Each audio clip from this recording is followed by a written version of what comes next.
So in this next question we're looking at a distance time graph. We know between 0 and 20 seconds he is moving fastest because the gradient is the steepest at that point.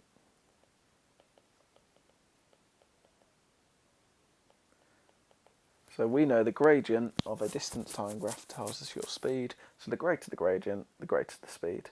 It wants us then to work out this speed. So we go from 0 to 20. So our change in x is 20, whereas our change in y goes all the way to 360. So therefore our speed is equal to our distance divided by time, or our gradient is equal to change in y over change in x, which is equal to 18 meters per second.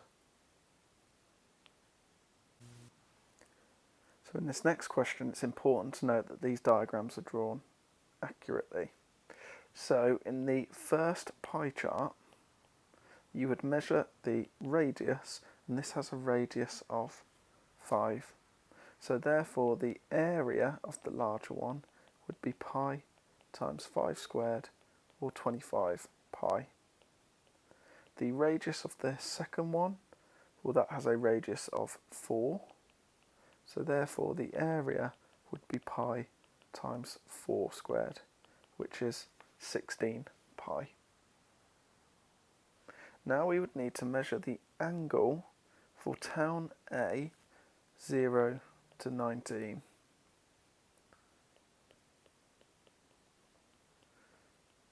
This is 70 degrees. You can label this on your diagram if you want, or you can write it down like I've done.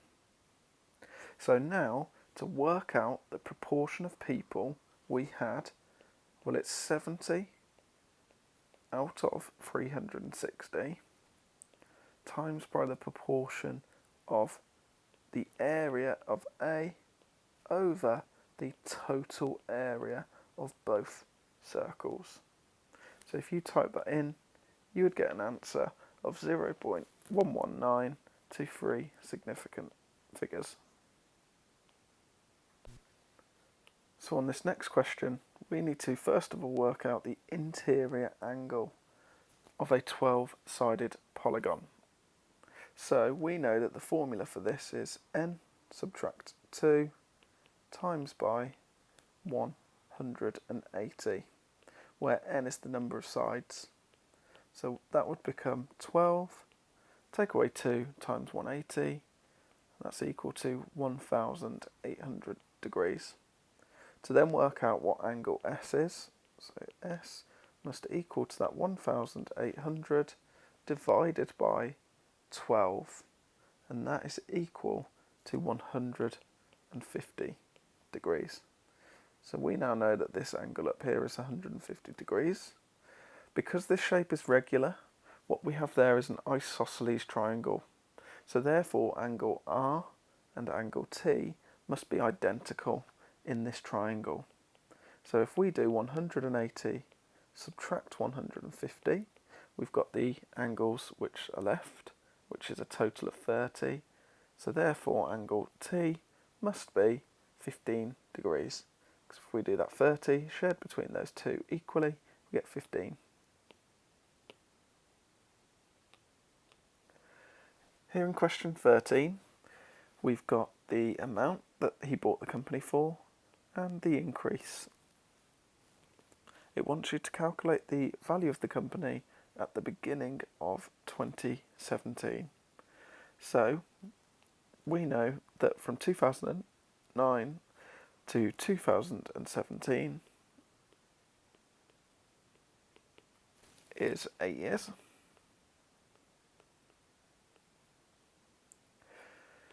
Then to get our increase multiplier, we have our 100% bar. We're increasing it by 2% each year. So we've got a total of 102%, which as a decimal is 1.02. We raise that to the power of 8, and we type it in our calculator. This is equal to 58582 2.969, so £58,582.97p. But then it wants you to round it to £100. So therefore, this would be £58,600.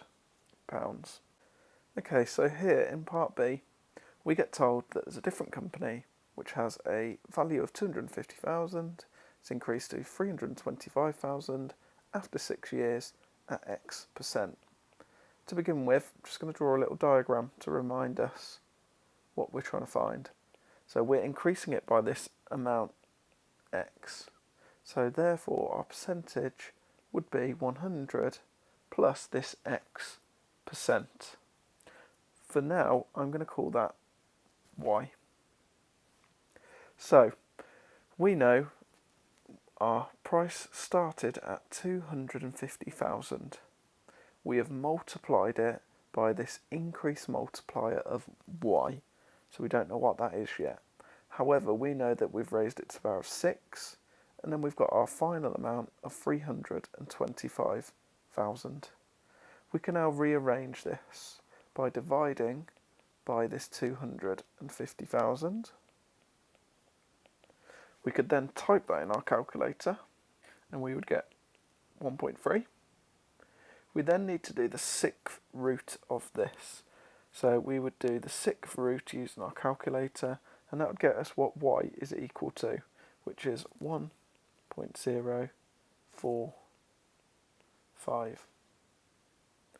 So now we know that this Y is equal to 1.045. But remember, that is your decimal, that's not the percentage just yet.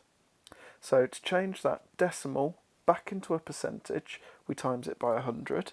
So Y would equal to 104.5%. So therefore our X must be the 4.5%. After we've took away that 100, that's what we're left with to two significant figures. So 4.5% is your answer.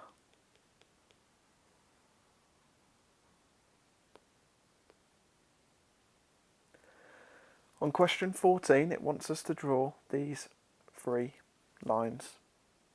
The first one, Y equals to 1. So in my head I'm going to pretend it's Y equals to 1. What I need to do is pick all the points where Y is equal to 1, which is just this horizontal line there. Because it says it is equal to, that means we need to, because it is only greater than 1, we know that it's got to be a dotted line. So I can use my rubber here to make my line dotted. My next line, X plus Y is equal to 5. So when X is 0, I know Y is 5. When Y is 0, I know X is 5. I can also pick out some other coordinates. When X is 2, Y is 3, because 3 plus 2 is 5. 1 and 4 is 5. 3 and 2 is 5. 4 and 1 is 5, and so on. I now just connect these points with a straight line. Again, it's just less than. So again, we need to make our line dotted by rubbing out parts of that line. Finally, we've got the line Y is equal to 2x. You might want to just quickly draw a table of values for this one. So Y is double x, so we've got 0, 2 and 4.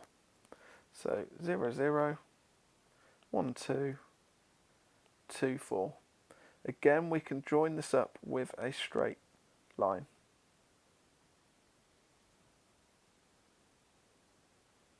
Using your ruler there. Again, this line has to be dotted because it is not equals to, it is just greater than. Now they want to know the region which satisfies all of these. Typically the region is inside the triangle, however we still need to try it. So I've picked this point here, which is x is 2, y is 2. So I've got to try this coordinate into each of these. So looking at this one, is 2 greater than 1? Yes, it is. Is 2 plus 2 less than 5? Yes, it is. And then finally, is 2 greater than 2 times 2? No. Okay, so in this question, that is not your region. So let's pick a different region this time.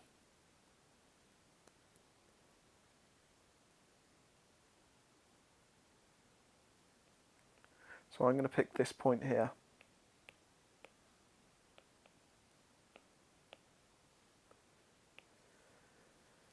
So this is the point, x is 0, y is 3. So again, if I sub it into the first one, well, 3 is greater than 1, so that works. My second one, 0 plus 3 is less than 5. Yes, it is. And then my last one, 3 is greater than 2 times 0. Yes, it is. So therefore, my region must be this entire region here between my lines.